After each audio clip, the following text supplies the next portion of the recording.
Welcome back to Neurodiverse Christian Couples. I'm Stephanie. I'm Dan. And we are going to talk today about something that you guys have requested, which is conflict resolution. There's always communication difficulties and conflict resolution in our neurodiverse Christian couples. So I thought, who better than to have on than someone who's been a mediator, now lawyer, a pastor, a life coach, has many hats in this area. Dan Chrystal, thank you for being on the show with us. Oh, thanks for having me. Do you want to read the bio or shall I? So I'll give it a whirl. All right, give it a whirl.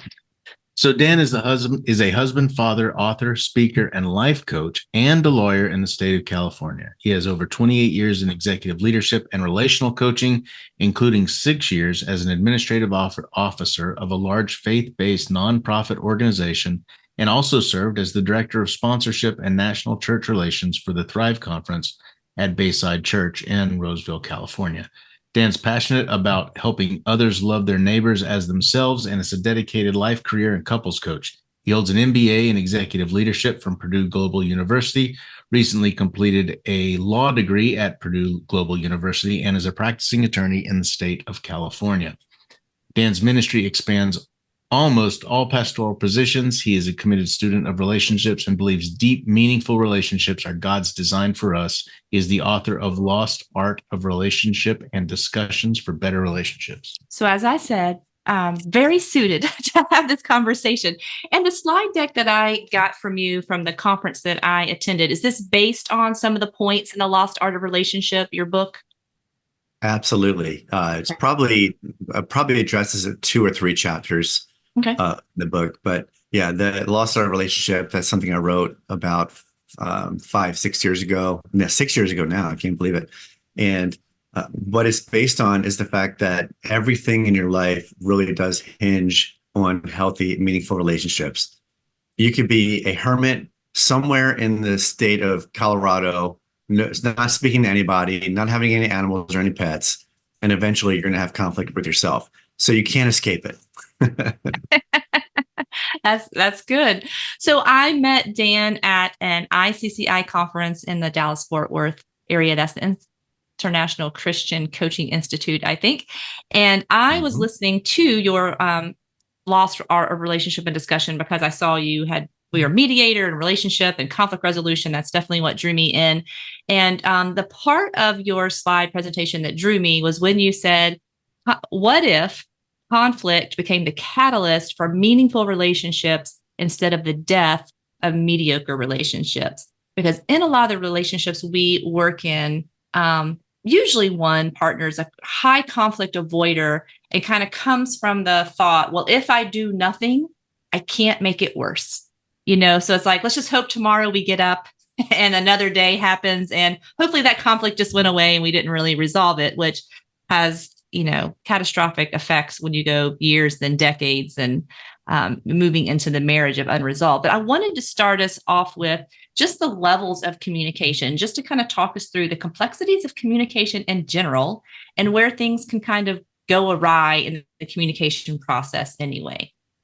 Oh, absolutely. So the first thing I'll say is a quote by George Bernard Shaw, and I think you may have remembered this from that session we did together, is that the single biggest problem with communication is the illusion that it is actually taking place. And this is where I kind of started to think about the concept of what actually makes up a healthy communication. And so I came up with 4 levels, and you can probably break them up a different way, but this is how I broke them up. So there's the message, and this is what's in your mind, what you desire to communicate. This is something that you have to talk to somebody about. And in your mind, there are so many things that can impact that. There are emotions. We can overanalyze that message. We have unresolved issues with the person that we have not addressed. There's pride, which most of us don't want to talk about or even admit that we have, because in our own thinking, we're thinking, I got to talk to this person because they did something wrong. When really what we have to battle with is our own pride in the situation and how we actually develop the message that we have to give. You're probably already thinking, well, what? That's a lot already. There are actually 3 other stages. The answer is absolutely yes. There are three other levels.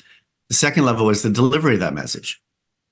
At some point, you've got to come to a place where you're going to say, I've got to tell or talk to the person that I desire to communicate with and to give this message to.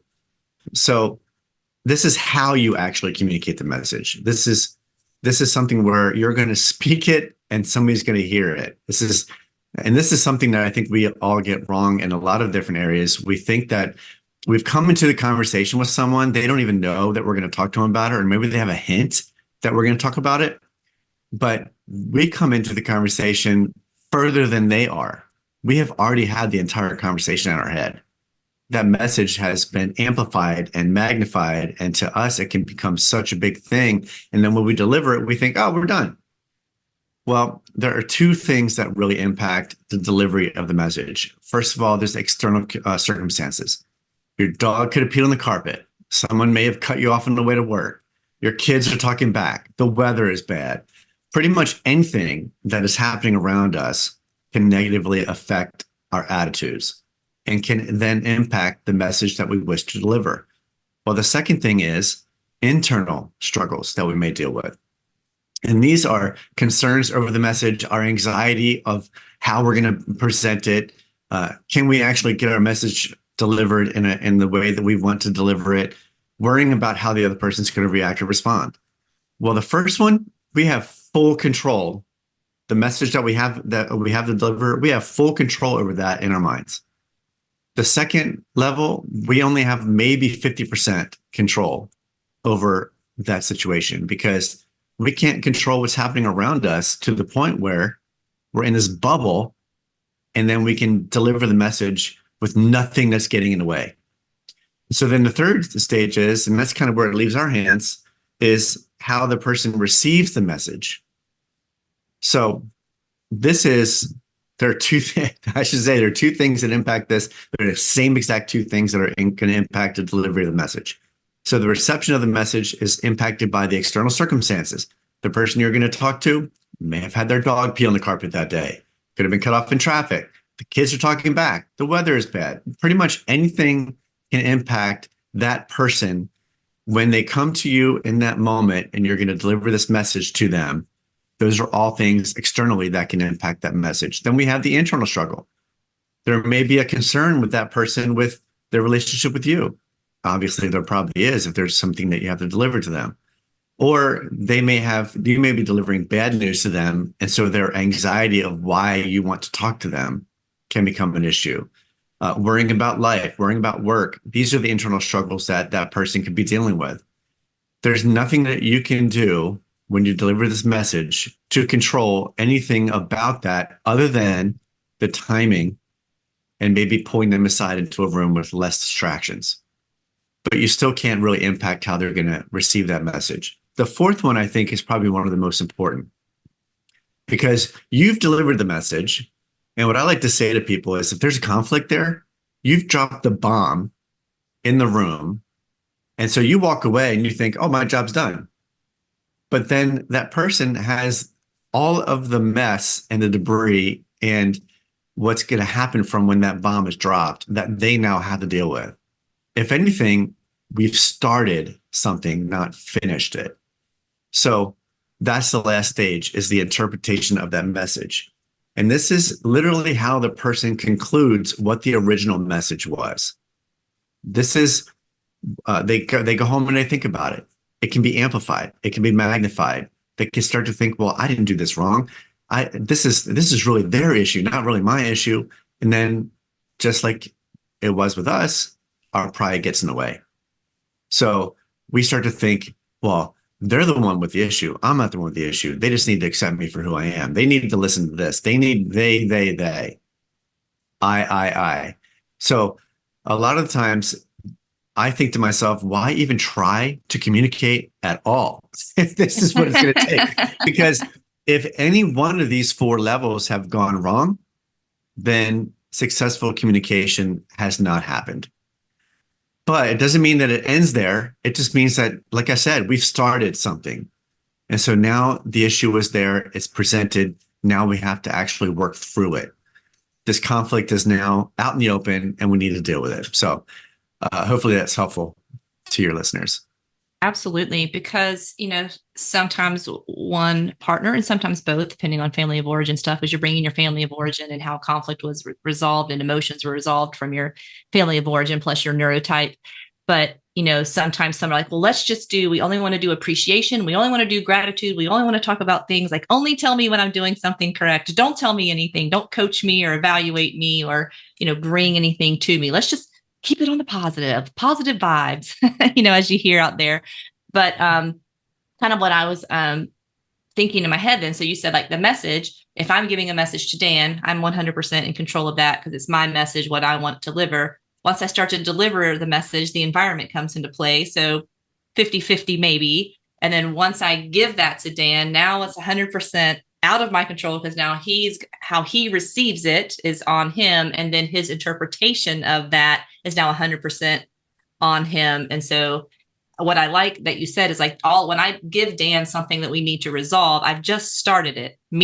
I'm dropping that bomb and saying, here you go. Here's the issue.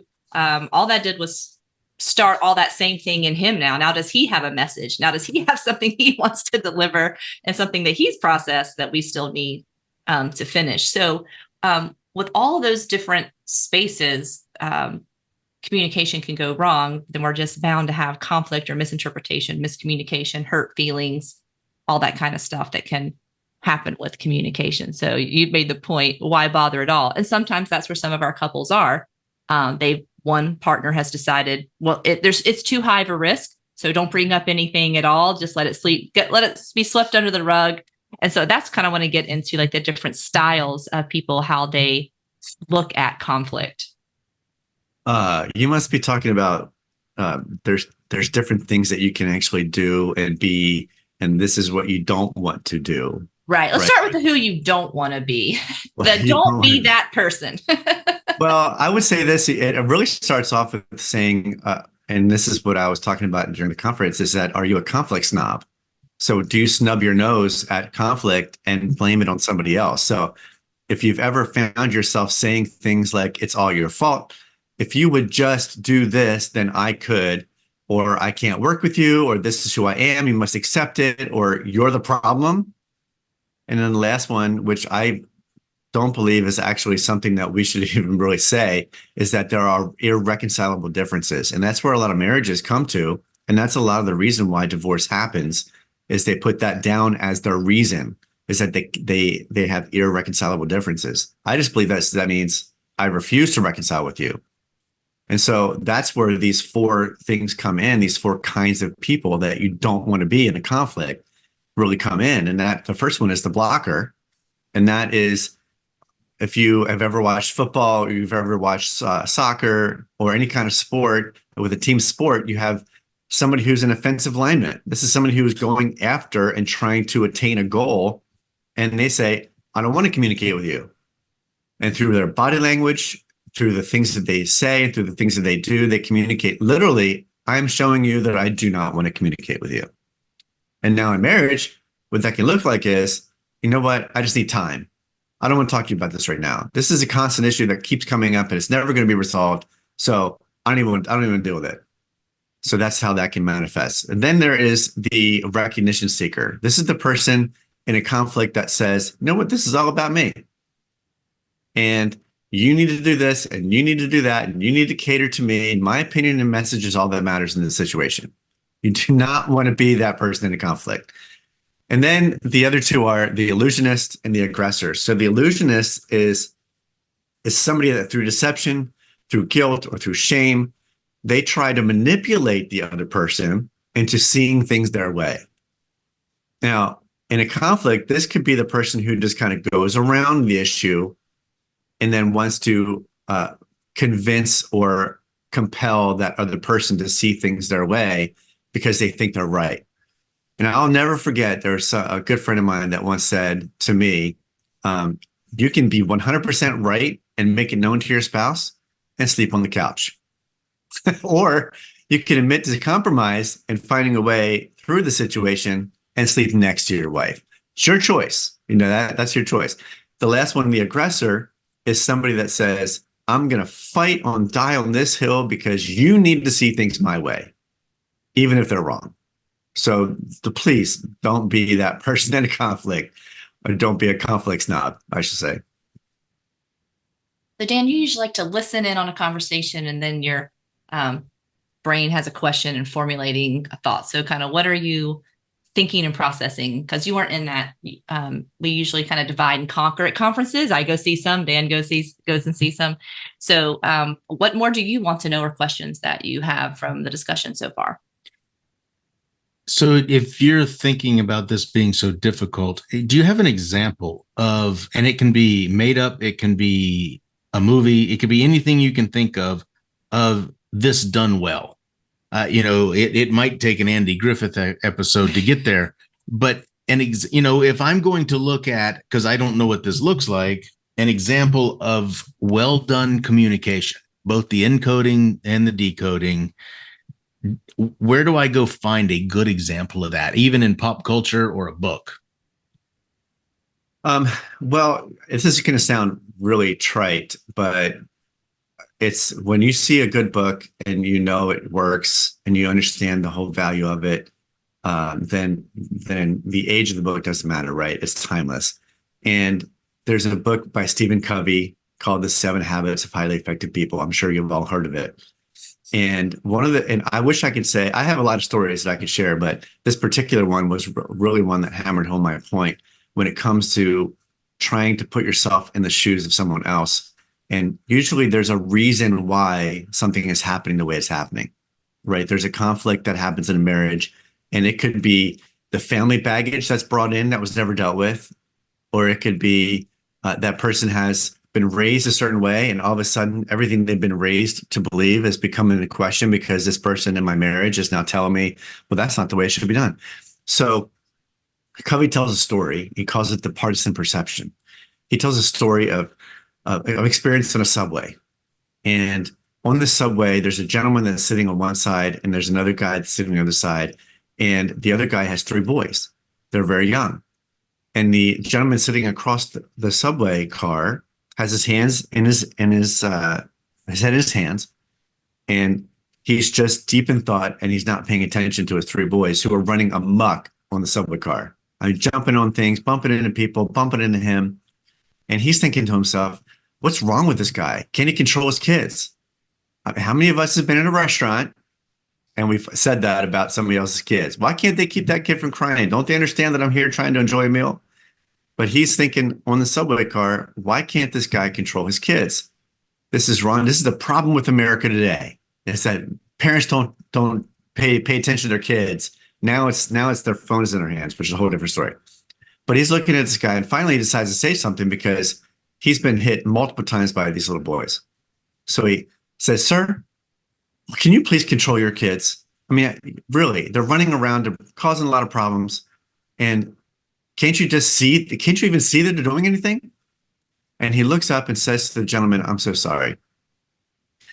We just left the hospital where my wife passed away. And I'm having a hard time dealing with it. And they're really young. And I know that but I'm at my wit's end. And I just can't right now.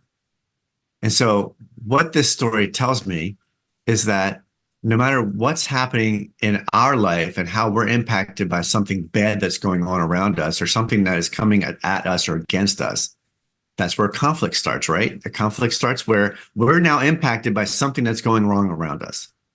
And so now we have to address it. Now we have to deal with it.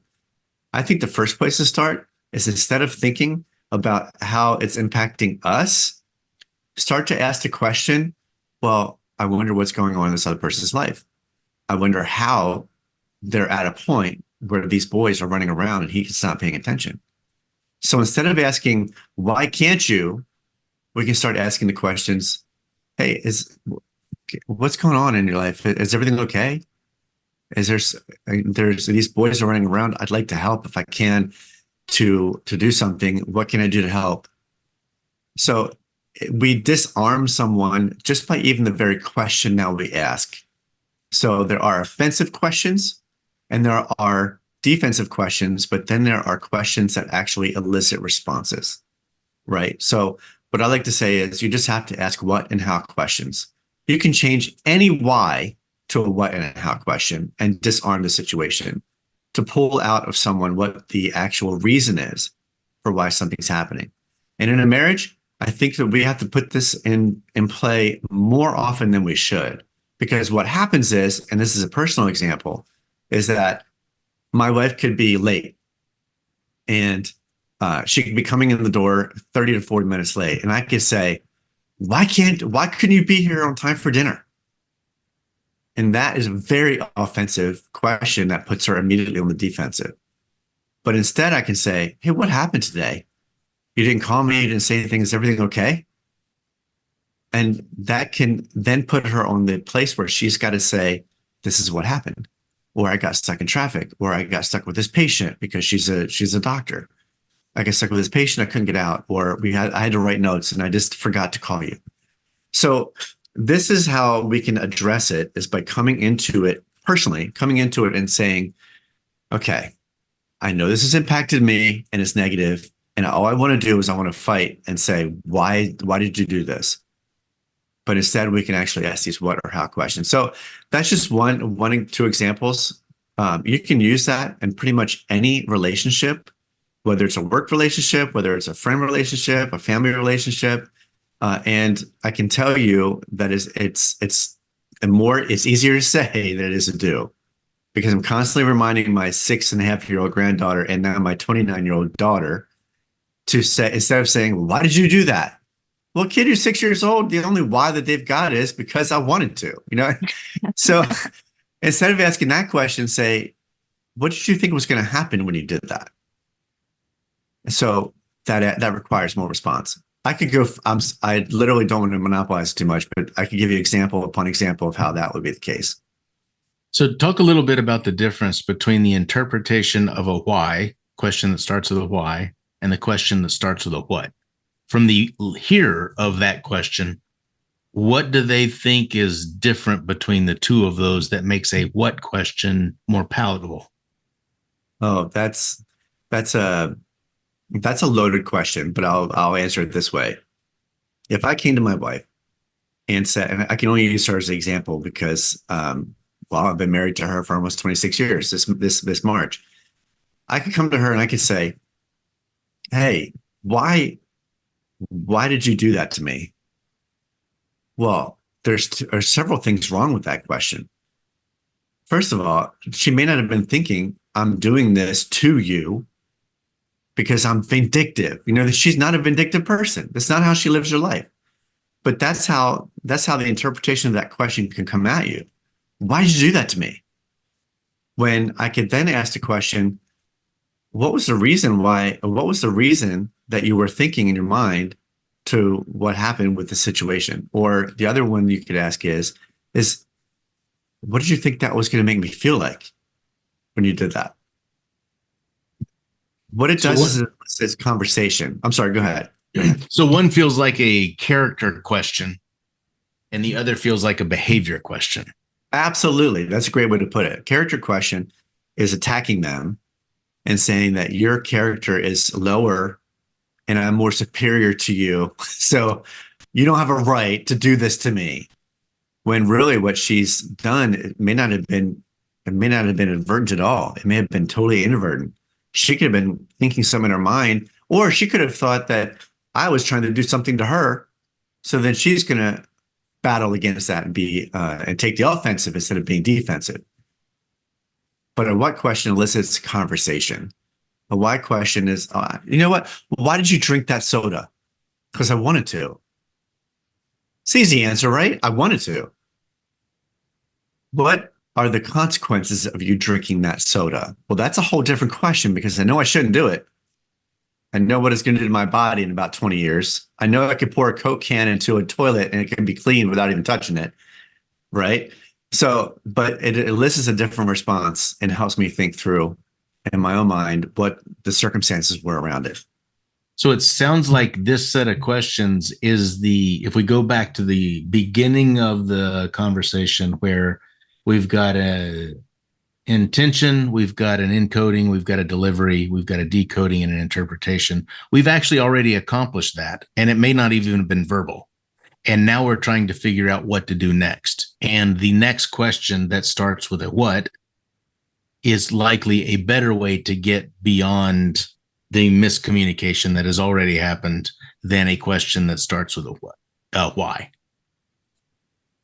Pretty much. Here's something that I think could help with this conversation is that in any conflict, we know that a conflict is not necessarily resolved with just one conversation, right? The first conversation that happens is kind of putting the conflict out there. This is what the problem is, but it doesn't stop there. And so in order to be able to get beyond that tension that is there, we have to diffuse that tension by starting to define the roles of engagement. And that's where these questions come in. If in a marriage, we can actually say, let's really work on asking what or how questions as opposed to why, when, and where questions that can be that can put us on the defensive. We want to diffuse that and define the roles of engagement.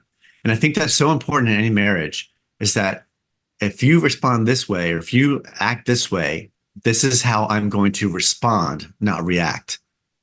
Because there's a big difference between a response and a reaction. And there's been a lot of studies on this. I'm not an expert in responses versus reactions, but I can tell you from an experience is that I would rather respond with something that is healthy as opposed to react, which usually gets me in a lot of trouble and creates more conflict as we go. But then we have to, instead of just defining the rules of engagement, we have to define the expectations. What if I were to ask you, and let me just turn this back on you as a question before I get too further along in here, is that what's the difference between an expectation and a standard? What would be your thoughts there? What would be the difference between a standard and expectation? Throwing that to you, Mr. Wordman. So for me, the definition would be a standard is something someone else defines, and an expectation is something I define. So okay, that's true. Go ahead. Right. So for instance, the standard for the high jump or something is like 5 foot something. It's measured by the average of college athletes that do whatever. My expectation is like 6 inches because that's all I can do. Right. I mean, it's the difference between who sets the bar. Right. So if we think about marriage and we think about standards and expectations, if we define the expectations and what it actually means, then we can actually start to realize what the standard is. So let's just look at the 10 Commandments. The standard is thou shalt not lie, right? That's a standard that I love how you said that somebody else sets. This is the standard that God set. And in any marriage, the two things that really affect me with my kids are lying and disrespect of authority, right? Are two things I think any parent can say. But in a marriage, the standard would be you shall not lie. Just don't lie. But every single one of us has told a lie. When we were 5 years old, we learned the art of deception, right? If you look back at any study, there's a great book out there about deception. And I think, I can't remember the name of the person who wrote it, but it was all about when we learn how to deceive and when we learn to tell lies to get what we want. So a standard is you shall not lie. The expectation we may bring into the marriage is don't ever lie to me. If the standard is here at you shall not lie, but we place the expectation up here, don't ever lie to me, we've just put something on that spouse that they will never be able to meet. Because at some point in your marriage, you will say something that wasn't quite true. And if anybody's out there going, well, I never do that. I'm perfect. I don't ever lie to my spouse. Sure you do. Have you ever, has a wife ever asked her husband, how do I look in this? And we're like, oh, I don't know if I should answer that question the way I really need to answer that question. That's a funny thing to say, but when we actually call those white lies. We call those white lies. They're still lies, right? So there is the expectation of don't ever lie to me, and we need to define the expectation and say, wait a second, God never said don't ever lie to me. He actually said he knows that all of us in life are going to lie. But here's the standard, don't lie. But see, the thing is that we are going to lie. So now we're down here. The only thing that can make up the difference is the forgiveness of Christ. right? So if we define the expectation of don't lie to me, but if the person lies, then grace, forgiveness can then operate in that space. But if the standard is don't lie and the expectation is don't ever lie to me, as soon as that spouse lies, there's no grace or forgiveness that can be offered because the standard is here, not up here. Well, you've picked a great subject because just this topic of lie, does lie mean, you specifically did it with the intention of being dishonest? Did you omit information that could make you culpable? How you told a story, it was accurate but not truthful. You said you were going to do something but didn't follow through, so that's dishonest. I mean, that goes like huge, and that's one of the huge things that we see in our own couples as what is a lie, what is being dishonest, what is trying to guard your feelings, but what's not truthful, and then just the two people's definitions of those things and how they come at that is so different. In the absence of a statement. Right, because the expectation. Right. I give you say nonverbals. What happened today, and I say one thing, but really three things happen, and I only say out of intention, right? Not because I forgot. Right. So usually with us, he would say, well, if you would have asked me about that, I would have told you. And it's like, I can't play 20 questions on everything. But it's the intentional withholding, right? Right. It's not because you didn't, it just wasn't there in my brain. It was, I'm thinking about it, but I know maybe I better not say this. Right. So let's talk about conflict management styles. That was another interesting piece. Way back when I got my mediation certification, I used to do like everyone a conflict management style survey because sometimes each person's coming at conflict with a different what you think it is and how to manage it. So will you kind of run through different styles that people come Absolutely. With? Yeah, there could be many, but we've just what we've done is I gathered this information actually from a conflict study that was done, international study for, I think it was a denomination actually. It was Assemblies of God World Missions. And so there was, hey, you go to a different culture and you may not have the language right, but there are styles of conflict that span all cultures, right? So this was a study that was done there. And so I kind of changed the wording around just to meet what I would like to share. So there's two things for each one. First is collaborative. And this is the synergist. This is the person that says, can't we all just get along? Why are you fighting? All right, what's going on here? I mean, you guys are just smacking around. Just get along. It seems so simple. And then there's the accommodative one. This is the person that in a conflict, their gut reaction is to self-sacrifice just to maintain the balance. I'll never forget, I was in an elevator on the way up to my grandmother's third floor apartment when she was about 78 years old. And actually, no, she was younger than that. She was about 7 years old. I was and something was going on in the family. And my brother and I were saying, we need to deal with this. And my mom said, no. Don't say anything. Don't make waves. And then when we went in there, it was only because she wanted to maintain a balance because there were other issues that were going on between her and my grandmother. It was her mother-in-law. So there's the martyr. Neither one of those, by the way, are healthy. Just going to say that. Neither one of all of these are healthy all the time. Then there's the avoidant person. This is what we would call the New Yorker. Yeah, just forget about it.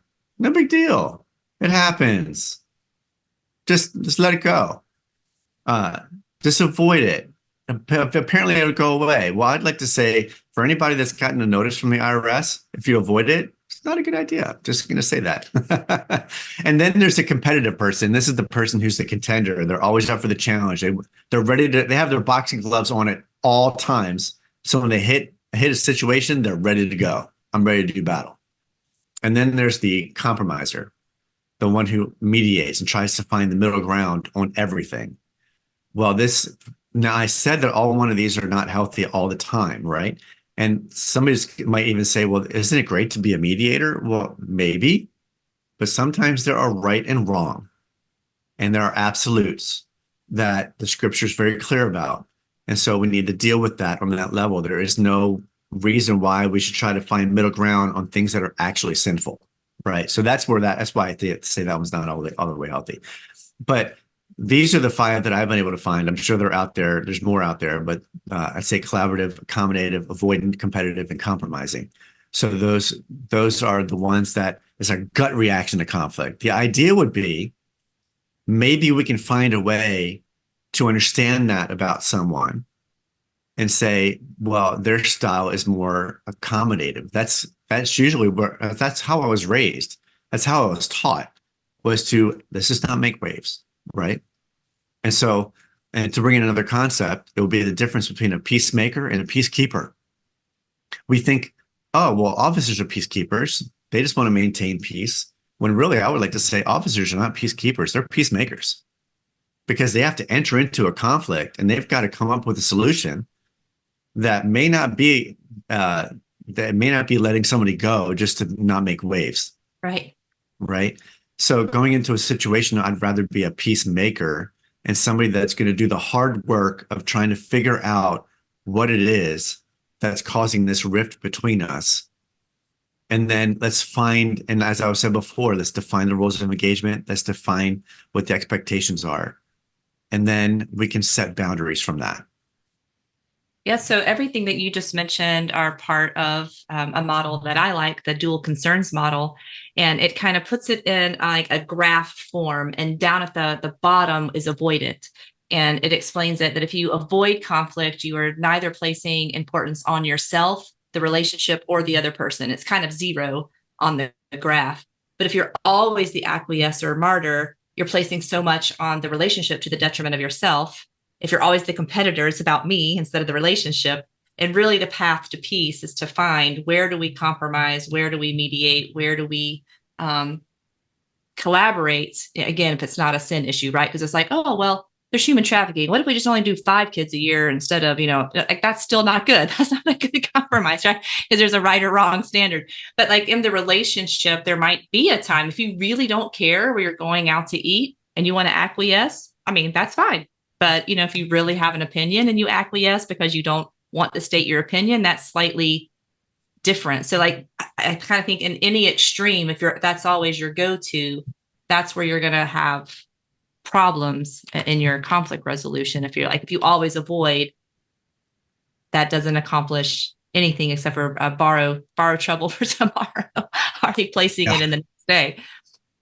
Yeah, effectively, it's the same comment that we've been saying for years. We just want to sweep it under the rug, right? Eventually, that you can't put any more dust under the rug. It has to be picked up and has to be cleaned out. The thing is that if we sweep so much underneath of there, and we're both avoiders, then what's happening is that we get to that point where somebody starts to say, "Well, we've just drifted apart." Well, you've drifted apart because you've avoided the conflict most of your marriage. I mean, that's the reality is that whenever I've coached couples in situations and they don't have any kids, I really hit that one hard between the two of them. As soon as they add kids into the mix, then I change my conversation and say, you're the adults. You have a responsibility to help make sure these kids know how to deal with conflict the correct way, right? So then we have somebody who's watching, somebody who's going to develop into someone that will pretty much model. If we understand what generational things happen there, we'll pretty much model what that parent does, or say, I don't want to become that parent. So they swing wide the other way. And now all of a sudden they have to bring up every single issue that everybody ever did, right? That's also not healthy. What are you thinking? Well, just on that last comment, I don't know how obvious it is, but if you're constantly avoiding conflict, inevitably you'll end up avoiding the person, because every is a strong word.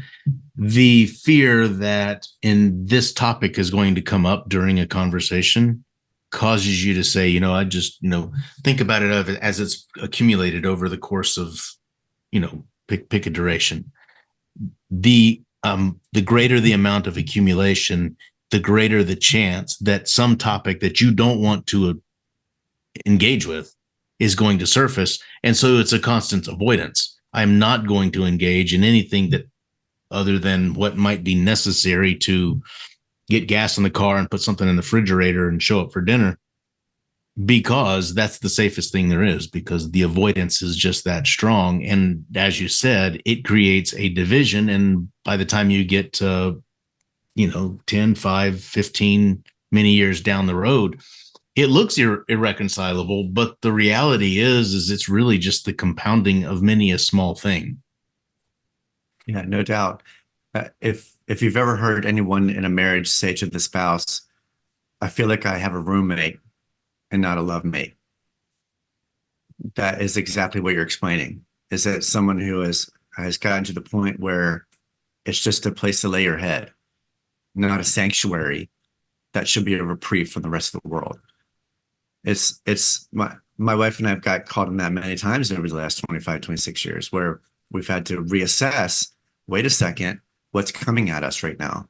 What are the stressors in our life? Because we've got to that point where we would in, day out, just do the things we were expected to do and make the money we need to make, and then pay for the mortgage, pay for the cars, and then we lose touch with the fact that we're married to each other. This is a cohesion. This is a melding of two lives where we both become one, and yet we're living as we're two. So that's what the enemy would want, right? That's what if we're talking scripturally, that's what the enemy would want, to create such a rift in the institution that God created to be the example of a healthy relationship that we would have. Then that's one of the things that the enemy is going to do to try to separate. Just get them at the mundane, make them just live there as partners, not necessarily as love mates. Yeah. It's the word that just came to mind is, we use the word courage a lot when you think about Braveheart or Gladiator Man, or pick somebody else. Hero movies, Rambo, right? We don't necessarily consider that word in a conflict situation, especially in an avoidance situation, but there is a significant amount of courage. The intentionality, I'm going to intentionally put myself in a place that I'm unsure of the outcome. It's possibly going to be uncomfortable or worse. But the betterment of the entire sphere is at hand, right? I can make it better if I will risk. And there is an unheralded courage in the person that does that, that might spur you to thinking, this is worth it. And maybe that's the first question somebody has to answer, is it has to be worth it. But then to go ahead and say, it's worth it to expend the energy, take the risk to see something through and make something better. And maybe it's only better marginally, but a lot of marginal betters turns into a good better. Possibly. I mean, I think Romans 12:3 says it best when it says, don't think you are better than you really are. Yeah. That takes courage, because most of the time our pride says, I'm going to hide what I really am and present a strength to the rest of the world. Right. So it says, don't think of yourselves as better than you really are. Be honest in your evaluation of yourselves, measuring yourselves by the faith that God has given us.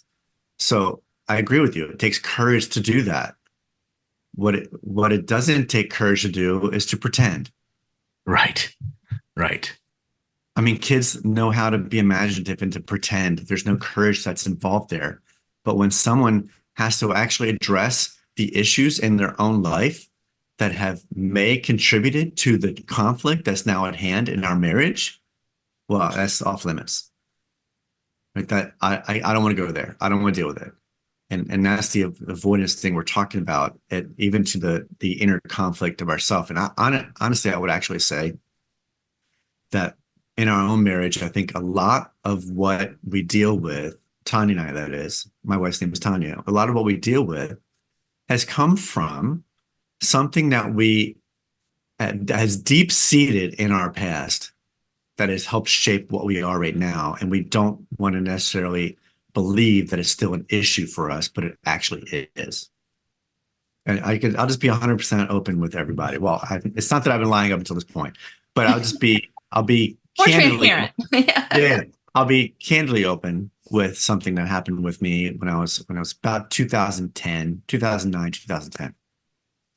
So there was a 360-degree evaluation that was done of this entire staff that I was on, and that was that faith-based nonprofit that I was on. And I sat down in front of the third-party person who was reviewing all the comments that were made about me. And the guy sits down in front of me and he says, well, there's not really one main issue that pops out that you have an issue with. You're not very sarcastic with everyone. People seem to respect you. But one of the things that people said about you that I thought was very interesting, and I heard it across the board, was Dan would be even better if. And so he looks at me and he says, what do you think that is? And I looked down at the table and I said, I know exactly what that is. And it's something that I thought I had overcome, but apparently I haven't, because everybody else is seeing it and they're seeing me pretend. And if I would just address this issue, I could actually take that step above or break that glass ceiling, as they say. It was insecurity. I was afraid to go that next step, to put myself out there to achieve the next thing, because I was afraid of the failure that would come. And then if I failed, then people would maybe see me as not good enough. That's insecurity. And that insecurity has played a massive role in my marriage in the last 26 years. And when there are issues that are coming up between Tanya and I, and then I have to take a step back and say, okay, how is my insecurity dealing with this? Really, it's like the Celebrate Recovery that some of us go to, but some of us like, well, that's a ministry for other people. When we have hurts, habits, and hangups, we're all in recovery every single day. And I am still recovering from being an insecurityaholic. You know, this is where I live, right? So and there's a difference in what I had to learn in that situation is there's a difference between prideful confidence and humble confidence. You know, I can be confident in the abilities that God has given me as long as I give credit where credit is due. But as soon as I, like Nebuchadnezzar, stand above my entire empire and say, look what I've accomplished, then I've just made myself vulnerable to fall. Wow, that's a great place to start, just kind of wrapping up the discussion, because it takes courage and it takes that humility. When you have to admit that you've done something wrong, there should be what Dr. Wilder would call healthy shame. I should feel convicted about that, but not toxic shame that I'm a terrible worm and awful person. That's where that insecurity, or some people go into high image management. They can't take or receive any feedback or any suggestions. Any feedback or any suggestion is control. You're controlling me. You're putting a demand on me. You're not just letting me be me. But that's kind of, I think, coming from that toxic shame, when you feel like you've got to really manage that image for other people and not let people in to say, hey, this is what I'm seeing. This is a blind spot. And hey, this is how this is affecting me. Yeah. You know, if I think we're probably wrapping up now, but I'll just end with this because I want to leave it with God's words from what I say, obviously.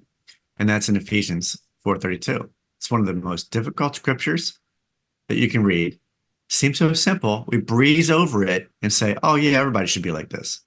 But it's another thing to actually do it. It says, be kind to one another. Oops.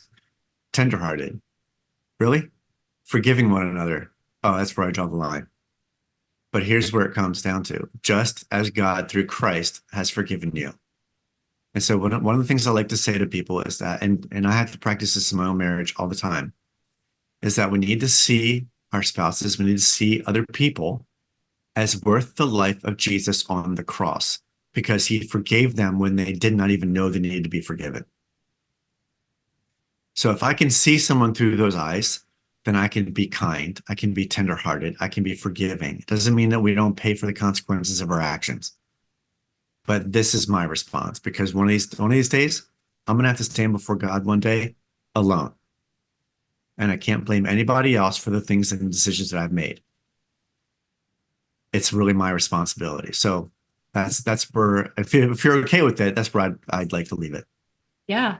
And I'd like to add another verse from your slide deck, because I think it ties in really well with what you said, Romans 12:9-10, the NLT version. Don't just pretend to love others, really love them, hate what is wrong, hold tightly to what is good, love each other with genuine affection, and delight in honoring each other. It is honoring to resolve conflict, and we bring honor from how I bring my issue to Dan, and how I deliver it, and he brings honor to me and how he receives it and interprets it, and then how we move forward to honor the Lord and how we resolve that conflict.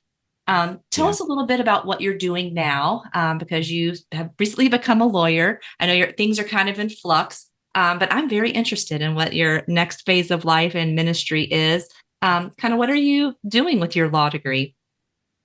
Yeah, so there's a couple of things that I'll be focusing on, and one of them is educational rights cases. So I work at a firm called Medina McKelvey, which is a pretty it's growing pretty fast right now, and it's an employment law firm, but they also do some other things for advice and counsel. And one of the areas of the two owners that they really believe they want to move into is educational rights. There's one of the partners there, her name is Allison Hyatt, and I work directly with her. I'm really learning from her because for the last 15 or 20 years, she has been used in a lot of these cases. They just come to her, and she is masterful at putting the words together to define what's happening to families.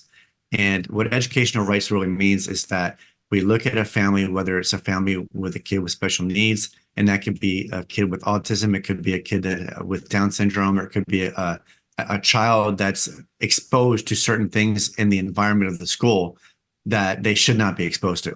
And we hold these school districts accountable to the law.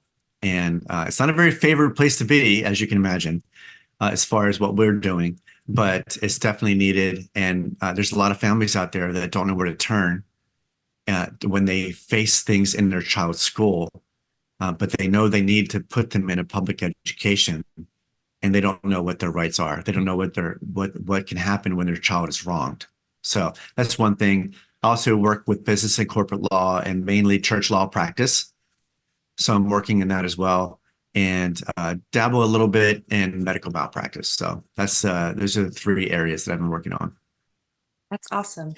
Having gone through that and wish we had a lawyer when our child was in school, that would have been great because the school system had one. We did not have one. Well, thank you so much for being on the show, Dan. So we'll wrap up by reminding people You're not alone on this journey. well, that's half of it, and there is hope for your future.